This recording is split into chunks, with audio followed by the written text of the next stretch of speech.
Good morning and welcome to Wednesday, also known as AKA Play Scripts Day 2, I think, or maybe Day 3. So yes, we're going to do a few things today. We're going to recap some stuff from yesterday, and then we're going to figure out what we're going to do today, okay?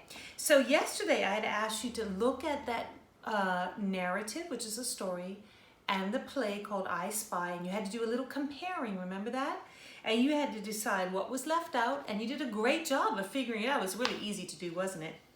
And then you had to think about why it was left out. And there were some really cool answers that you guys gave. I enjoyed reading it. And some people felt it was left out because it wasn't speaking parts, because plays really mostly show the speaking parts. The other thing to consider is the playwright left out some of that because it has to be shown by the actors. That's their job. So you know how in the I Spy, I guess the child must have guessed over and over and over, and it took like 10 turns or something like that.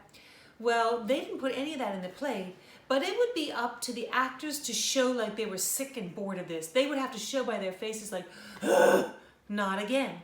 You don't have to put everything into the play because the actors' bodies and their faces and their voices can show it. Well done. The second thing I had you do yesterday was look at the features and decide why playwrights use them. And so I'm going to share with you some of them. I didn't do it all, but I did a few. So we did scene yesterday. But the other thing that we discovered is that they use stage directions in brackets. You know what the brackets are, right? They're like the little curvy marks on the outside of words, and the words are stuck in the middle. So if you think about why they use stage directions, well, it's so that the actors knows where he or she should be on stage. Like, you need to say that. It has to have in brackets, exit to the left or run around the tree 3 times. That helps them to know where to be. It's slightly different from the character or dialogue directions. That's the speaking directions. They're a little bit different. These ones are so the character knows how to say something and what to do with their body. Remember, inside the brackets it would say shrug, so the actor would say a word, and then in brackets they'd say shrug, which means then they go like that. They're showing them what to do with their body, or sometimes it'll be how to say it. They'll say with a crying voice, and then the person knows how to say it. So those are really important, because if not, they're just going to give words, and that's not going to be very good. I did a few more for us to look at. Oops, my tape's coming off. Hold on a second. Okay. Sorry, guys. Oopsie. All right, so another one is the narrator. You guys did a good job of figuring out what the narrator is. The narrator is so important because they are the ones that help to fill in the blanks of the story. It helps the story make sense, and it helps to move the story along, and it keeps the audience informed because the actors can't say everything. The narrator has to do some parts of the story, like 3 days later, or the next night, or in the morning she woke up. Something. They share the story. I remember when I was a little girl, I never wanted to be the narrator in the school play because I always thought that was boring. But in actual fact, the narrator is super duper important. And then there's the introduction to the scene. And I thought to myself, well, why do they have to introduce the scene? This is what I came up with. It lets the audience know exactly where the scene is. This is important because the setting usually changes in each scene. So if you introduce it and say, in the forest at 12 o'clock, then you know what's going on. And I did 2 more.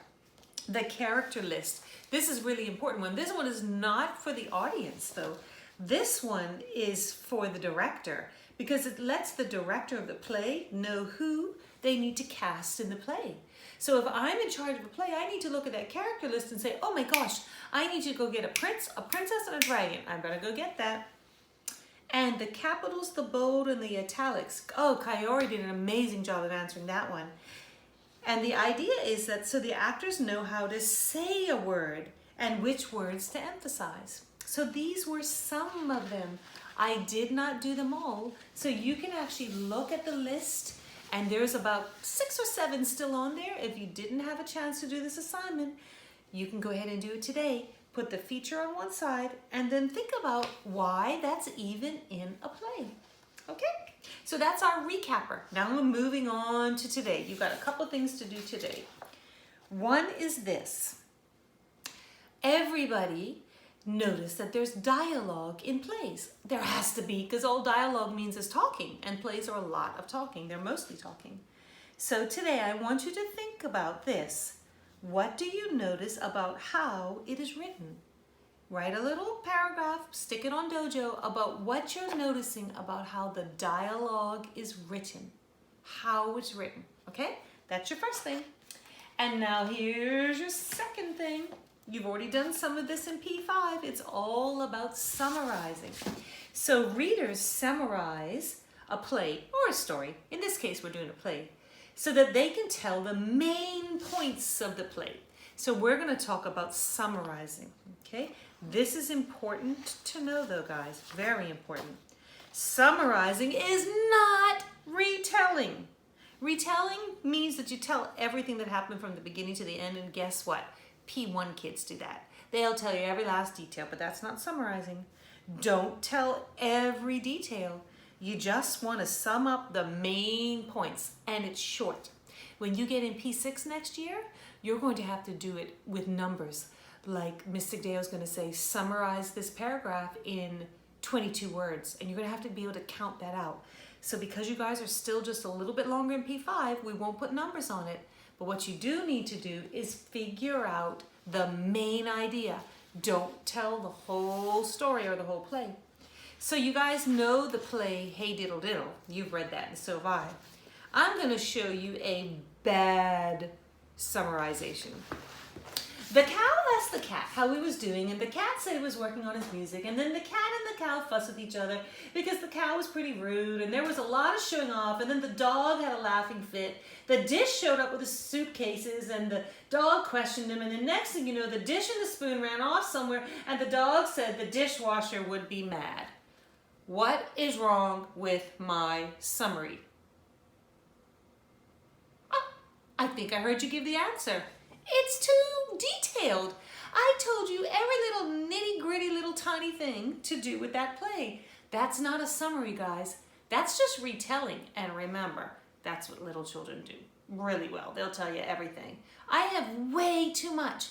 I didn't think about what is the main point. So I tried it again. And this time, I did a much better one. I won't say it's perfect, but it's way better than my last one. So this is what I wrote this time. Hey Diddle Diddle is a play based on the relationship between 5 characters. The cat and the cow have a teasing relationship until the cow finally jumps over the moon. The dish and the spoon's friendship results in them running off together. There's also a dog who watches all of this craziness. Oh my goodness. I think I hear you clapping for me. Is that thumbs up I see? Oh, thank you. You noticed and appreciated the fact that I made this one a whole lot better than this one. My goodness, in this one I even talked about the suitcases. Oh my gosh, I brought up the dishwasher. Too many details. This time I just thought to myself, what's the main deal here? What's the main gist? And I only wrote that in just a few sentences. Summarizing. You've done it before. This is a recapper for you. So let me tell you what your work is for today, okay?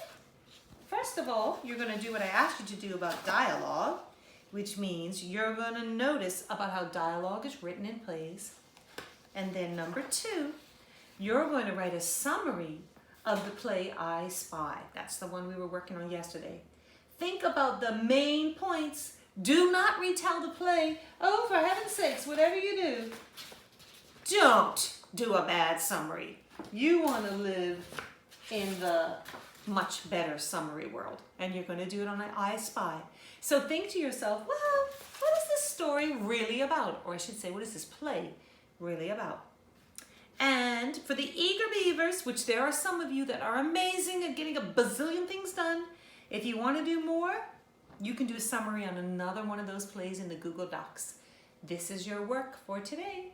I will see you on Thursday.